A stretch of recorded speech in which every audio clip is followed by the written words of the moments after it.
And then here comes that first cold front. It's like the gateway cold front because that's just the beginning of the story here, because it gets incredibly cold behind this front as a big surge of Arctic air spreads in from the Arctic Circle down through Canada, down into the United States, going into the weekend through much of next week.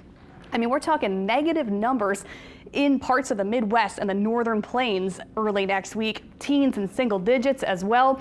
Extremely cold for the deep south will be in the 30s and 40s only in the afternoons here at home next Monday and Tuesday. So we're already calling for a weather impact because it will be so extremely cold next week.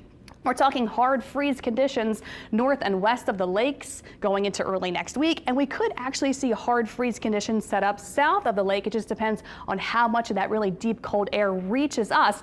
Another thing we're watching for that does have to kind of line up just right is the potential for a wintry mix, maybe some ice, maybe a mix of rain and snow next Tuesday. So it's still 1 week from now.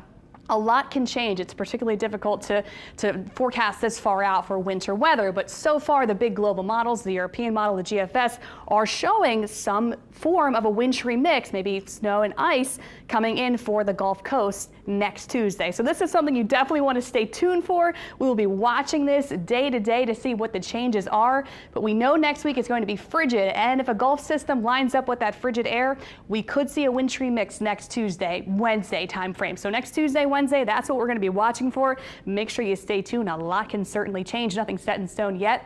Here's that 7-day forecast, though, so you can kind of plan out each day because every day is so different from the next. The next couple days look pretty good in the 50s, couple showers around tomorrow night, and then warming up Friday and Saturday, some rain on Saturday as well. Then it gets cold, blustery, and just absolutely frigid next week, 20s and 30s in the morning. So get ready for a huge cold snap going into next week.